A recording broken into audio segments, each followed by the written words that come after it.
Monday, everybody, and welcome to this third aftermath of the 2025 season. Clemson falls to 1-2 after a fire drill, puts Clemson in a very interesting space the rest of the way. Dabo Swinney afterwards said that last night this team is a 1-2 football team, and there's plenty to improve on, but Clemson's a few plays away. Is that actually the case? Cade Klubnik seems to think so. This rest of the team seems to think that this is just a couple plays away from being one of the best teams in the country. So we're here to talk about whether that's fact, fiction, or maybe a little bit of both. David, how are you today, man? Spent your Sunday well, traveled back from Atlanta. A short trip, but also a lot to think about, a lot to ponder in that 2-hour stretch. Yeah, and you know what? So first of all, a few plays away sounds very Tommy Bowden-ish, and that rubs a lot of Clemson fans the wrong way. And it's partially true, yes. This is a Clemson team that's played a very difficult schedule. They have lost one possession games to both Georgia Tech on the road, to what is probably a really good LSU team at home, and had chances to win both of those games and just simply didn't get it done. So Dabo is absolutely right on that. But where the concern comes in is that the things that we saw Saturday are the continuance of an alarming trend that has been going on really since 2020. Let's just face it. That team was flawed in so many ways, did so many good things, managed to, win a lot of games, but it's kind of been like this steady downhill. They're on the wrong side of the bell curve. How about that? Let's just put it that way. And it is alarming to see where Clemson is, and that's why there's so many questions. Is because people can't just take it as a 1-2 start. We know what's been happening in the previous years.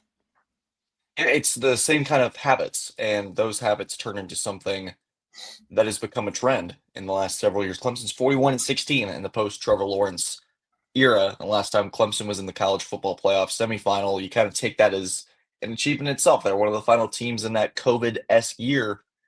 And so Clemson's sort of been chasing that greatness and that kind of moniker that they've built. And I talked to a couple people over on the weekend about where Clemson kind of is as a program. And I'd love to kind of get into this and use this podcast beyond what went wrong on Saturday against Georgia Tech, because there's issues that I think will permeate throughout the rest of the season where this offense is going to be hot and cold. The defense, the tackling still doesn't seem to be totally fixed quite yet. A lot of open field misses. Asked Swinney about it last night, and he said the cornerbacks were a little soft in the perimeter right now.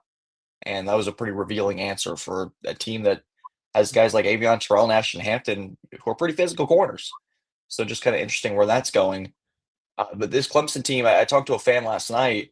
They told me that the start hasn't really disappointed them because they're kind of numb to how this has gone in the last several years. And I felt like that was pretty revealing given where this team used to be and where Clemson is now. And where they are now is a 1-2 team. The good news is you get Syracuse this weekend. We'll go in depth on that later in the week. Syracuse, they won last weekend. They beat Colgate. They beat the Gate, but that's to be expected. Their defense not very good. That's just putting it mild. They gave up 24 points to Colgate.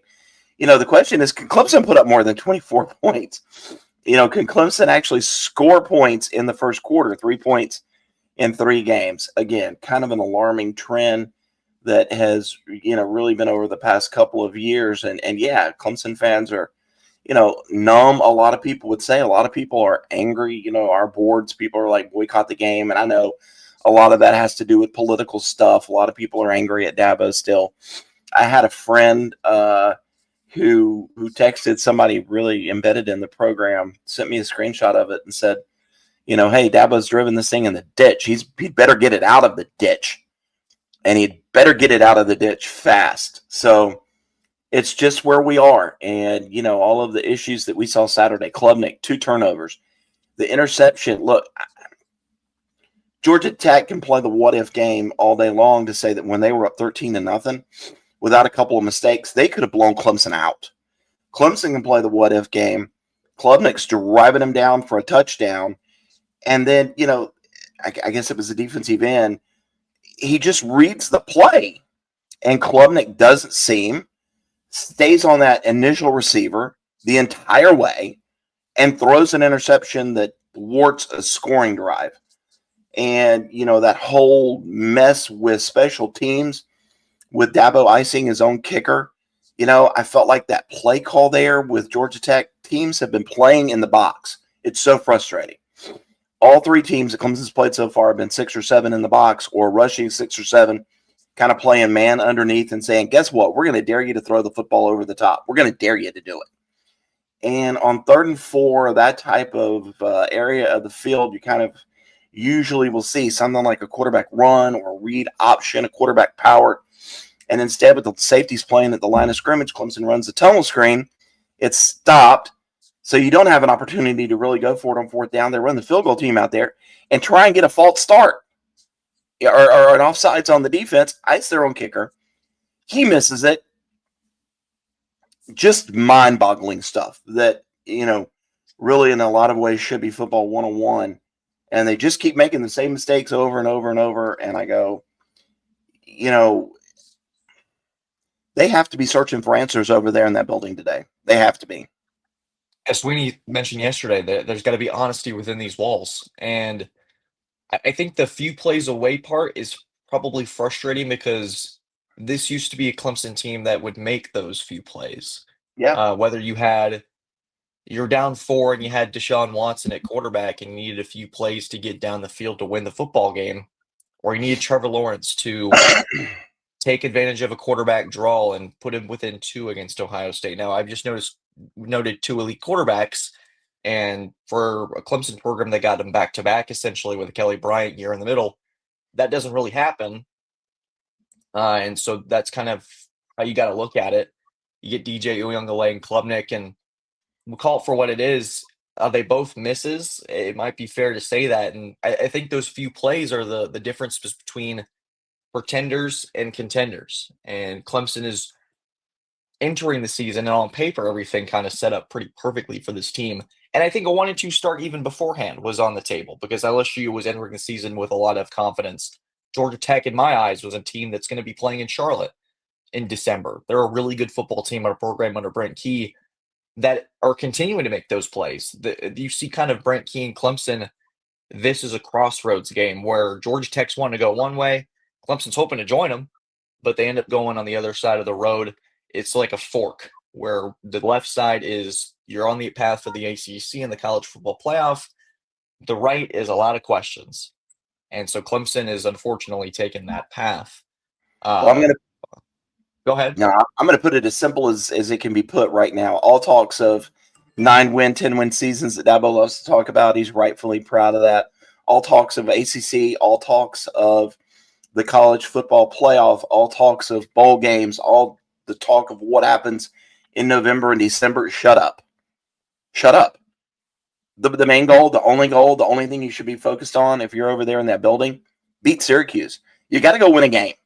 You got to go beat a Power 5 team, and you need to thump them. You just got to go win a game first. All that other stuff, hush. Doesn't matter. Shut up. Tone it down. Go win a game against a Power 5 team. Go win a game. That's it. I think if there's going to be a program-defining game, and it's going to be weird that it's a Syracuse team that was running sprints to beat UConn afterwards, that went viral after the overtime win over the Huskies, which love that, by the way, from Fran Brown. That's just kind of who he is. It's one of those seasons where so much was here, and there's plenty of podcasts where we've said it ourselves. We expected a little bit more out of this group because on paper, everything that we had heard, everything that we had seen had contradicted the results that we're getting on the field right now. And so it's a little jarring to be sitting here 21 days later, and this team's kind of in a flux. They're unranked. They started number 4 in the AP poll, and they tumbled oh so hard down that AP poll. Honestly, without the garbage the AP poll is, David, I expected them to be ranked because Notre Dame still is. That's a podcast for another time, man. That's a rant that, God, that poll's awful. But anyways, it's a Clemson team that I think on Saturday you learn a lot about the fortitude of the culture. And it's one of those things that it felt like, I think if you ask Sweeney, the one thing that you feel like hasn't changed in the last 5 years, I think he'd tell you, I think our culture is still pretty strong. But if Clemson lays down on Saturday, and falls to 1-3, and these are the questions we're having and the conversations we're having to have when you have a season like it feels. Someone texted me, and I don't think it's totally off base. It's like Florida State last year. We're a team that entered the season. Obviously, we kind of knew how, based off of the selection at quarterback, it wasn't going to be pretty. But this is a similar tumble where the offense is inept and you're doing a little bit better on defense. And I think Allin, jury's still out, obviously, with him. And I think that's going to be the fix there, but still a lot of issues with some personnel on that front. Saturday's a big one. I know we're not really talking about the Georgia Tech game, David. If you want to add a few more notes, I know that our aftermath is usually the breakdown, but this feels a little bit bigger than a 55-yard field goal to beat Clemson. This is a pretty big seismic shifting weekend in Sweeney's program. Before we get back to this video, we'd like to thank the title sponsor for this podcast, Newton, Scott, and Associates. This team is headlined by Jeff Scott, former Clemson assistant coach and two-time national champion, as well as Eric Newton, a longtime local and trusted real estate partner. These two are teaming up to provide a first-class experience for all Clemson fans. Whether you're looking to buy, sell, or build in the upstate area of South Carolina, you can trust Newton, Scott, and Associates. Choose the same team that Clemson coaches are selecting when they're looking to buy, sell, or build, all the way from Tigertown to Lake Kiowee. For more information, you can find them at newtonscottsc.com or by calling the number 864-722-9062. That's 864-722-9062. Now, let's get back to the video. It's going to be a big one for sure. And, as people continue to search for answers, I think everybody's looking for the one scapegoat, whether it's Dabo, whether it's Cade, Tom Allen, Garrett Riley. Coaches are certainly fair game. And I will make it as real for you as possible if I can have 2 minutes here. And I will say this. I don't think you can blame one person for all of this. Well, maybe you can, because it all starts with the head coach and it ends with the head coach. So somebody's going to take the blame. Well, it has to be him. I think trying to look for these individual scapegoats is probably the wrong way to look at it. And I will go back with that. This has been a continuing trend. And I sit there and I go back and I wonder how much of this is talent. Told you on the way home, go back to that 2018 team, go back to 2016.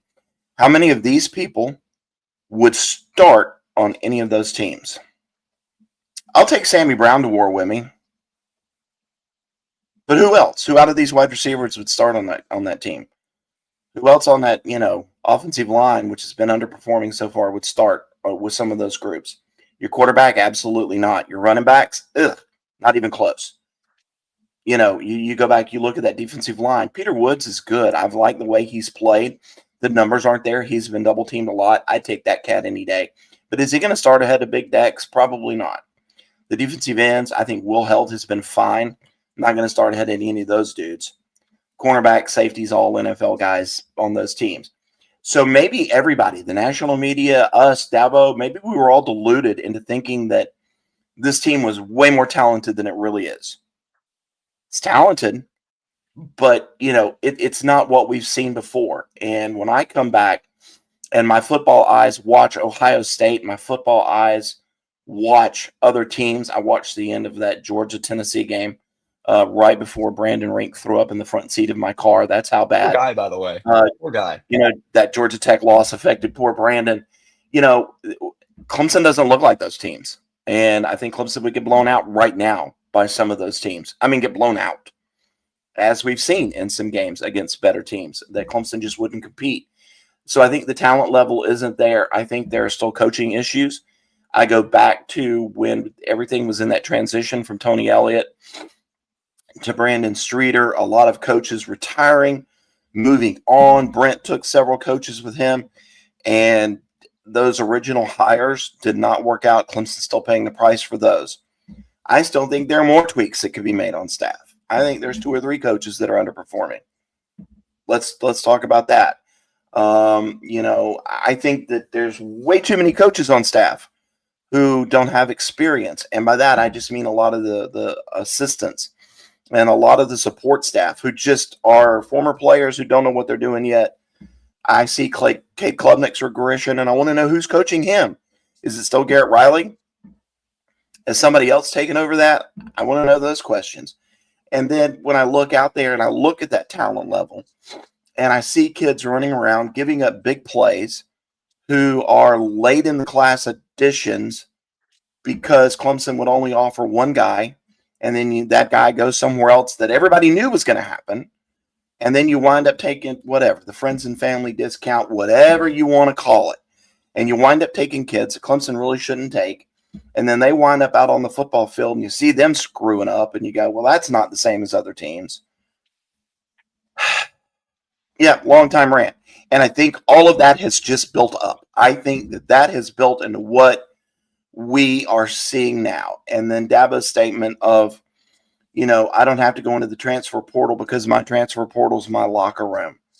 And I see teams going out there and adding older, experienced player, and then you see these kids out there running around making mistakes. That doesn't ring true anymore. You've got to be a little bit more of a major player. And I think all of that has caused what is on the downside of this bell curve that we're seeing at Clemson right now. I think that there are just a lot of issues that really need to be fixed. And, will they be fixed this year? Probably not. That's a lot of negativity, right? It is. Just to kind of add to your couple of your points, starting with the portal, two of Clemson's losses have come to teams who have utilized it pretty well. Eric Rivers, the transfer from FIU, gave Haynes King some big plays on Saturday. Really, I felt took Avion Terrell to the woodshed on multiple occasions and lining up on different sides of the ball. Wasn't really separate. He could play the X, he could play the Z. He was sometimes at the F, and he was just going all over the place. 2 weeks ago, LSU, full of talent from the transfer portal, might still be learning what favorite movies they all like. What's their favorite color? They might still be learning that. And clearly, this LSU team has its own separate issues, including I don't know if you've seen the Brian Kelly rant. I have. Asked what was wrong with the offense after getting 5 turnovers off of DJ Lagway and only putting up 20 points. A rather fair question to ask. And Brian Kelly gave him the business after that game. So they're definitely feeling it over there in Baton Rouge. But on the talent front, it's fascinating too because I remember listening to a podcast from, I think it was Todd McShay, who does excellent work for The Ringer. And he's talking about Clemson's talent. He had 6, I think it was either 5 or 6 Tigers in the first round for 2026. That number certainly has changed. Oh, yeah. I would imagine it's probably going to drop to 2. I think people will take Peter Woods and TJ Parker's physique and body type and overall tape and probably take a flyer. The rest, I have no idea. I think Antonio Williams, people are going to be a little bit concerned about the injury history. And goodness, Cade Klubnik needs his wide receiver 1 more than ever. And so we'll see how that all works out. But I would love to add a recruiting tidbit. I wrote so much over the summer about how important it was to get blue chip talent for this class because there was going to be such a vacuum of it in the offseason. We're talking after this season concludes. How much of those prospects, in my mind, are eye-opening? I think there are a few that get you excited if you're a Clemson fan, and they've done a good job on the offensive line in terms of the recruiting there. I like what a Dre Quinn could potentially add, although Tennessee's poking around. I like what a Contavion Anderson could potentially add. Teams are poking around. There's some players that Clemson's retained in this 26 class. I like what Tate Reynolds could be. But we're yet to see how that goes. The time between baseball and football could impact that. So there's still a lot of questions. There's the potential, but there's not anybody, and this isn't a shot at anybody on that recruiting class. There's not anybody in that group that I go, that's a day 1 starter. That's someone that I could trust to throw out there immediately and contribute. So there's a lot of questions. And I know we haven't really talked about GT, David, if you'd want to kind of get into the weeds of that for about 5 to 10 minutes or.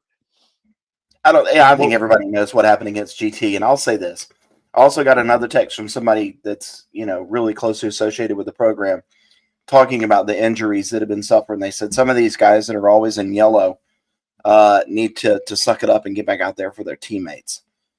And, the thing being, the second text was quit listening to uncles and handlers and people like that. And and get out there. I don't know how much truth there is to that.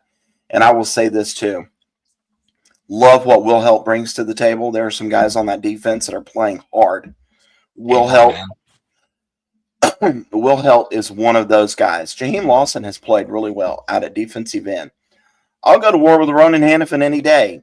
Ricardo Jones, tee it up. Love the way that kid plays. Physical, he's a dog. Ronan Hannafin is a dog. Sammy Brown, kid cares. You can just tell he cares. Go to war with that dude any day of the week. So there are guys who care.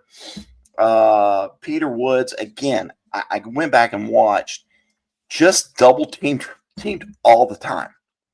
All the time. So that should clear it up for your middle linebacker or your weak side linebacker to make plays. Weak side linebacker, a little bit iffy a lot of times right now. And it's just the way that it is. And so, we've spun all of the negativity. Now, instead of spending all that time regurgitating Georgia Tech crap, which we know what happened, there are still positives. Dabo's right. It's still a team that's a one-possession loss in 2 games. 2 tough teams. The schedule coming up is not daunting. This team can, with some tweaks, right the ship. And there is still a whole lot of good out there to take a look at. But he's right. There needs to be some questioning in that building. Playing some favorites, maybe needs to go out the window. How about get 3 out on the field a little bit more? You bring him in as a transfer, shows out in the spring game, then he just languishes over there on the sideline. How about get 3 in the game just a little bit more? We talked about that last week. Quit playing favorites at times, at some of the spots. Cade has been fine. We've talked about that. Give Vizina an entire series. Give him 2 series. I don't care. It's time to try some different things, right? It's time. Yeah. If you're going to be honest, if there's a lot of soul searching going on over there, well, there's a place that really needs to start, and then it needs to kind of permeate down. And that is my rant. That is my TED Talk. That is as honest as I can be with everybody about what I think I see. I've been around a long time. Know what it's supposed to look like. This ain't it. It just ain't. I'll say ain't. Not it. Not and it. Not it. Yeah, and the thing you mentioned about Vizina, we've heard all summer about them throwing him in uncomfortable situations to see how he responds. If 1 and 2 is kind of the fork in the road for Clemson this season, and I know you had mentioned, I'm going to mention the P word. Don't tell me to. I'm not trying to mention it as a possibility, but if that postseason path is no longer an option, I don't think there's a inherent risk of throwing 17 out there and seeing what your potential future looks like at quarterback. Because, like it or not, I felt like Clemson could have done itself a favor or 2 in 2022 after the Syracuse game of just throwing Kate Klubnik in there the rest of the way. I know he wasn't quote-unquote ready, but those starts matter, and getting ahead of the curve might be valuable for a quarterback that we aren't sure about. And so you either know Vizina has it or doesn't with a couple of quality starts. And it's tough to say for a quarterback that's making the big bucks, and you got to kind of stick with that. But so 3 games, it has not looked like a quarterback that's a 3-year starter, that's comfortable within this offense. Still a lot of reads being stared down. We're beating the point to death, I know. But I say that, and this may be, folks may not appreciate it, but yeah, I got to try something new when it's not working. And the definition of insanity is trying the same thing over and over again. And I think if things start to go sideways on Saturday at quarterback, wouldn't be shocked if I see 17 start warming up. And I think that would be the right call. Well, there you go. And I think that is a great way to end this podcast. A lot of negative, obviously, to talk about. I still think that there's positive out there. I really do. Let me say that. I still think there are some really good coaches on the staff.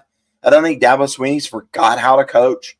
But yeah, tough questions. Tough questions have to be asked. And, here you go. This is kind of where everything sits. Wade Woodaz was right. The numbers are what you say you are. It's a 1 and 2 football team. I'm a baseball guy, And, I love to tell baseball stories, and I love to tell people, I see some of these signings in Major League Baseball, and I go, man, go look at the back of the baseball card. That's all you need to know.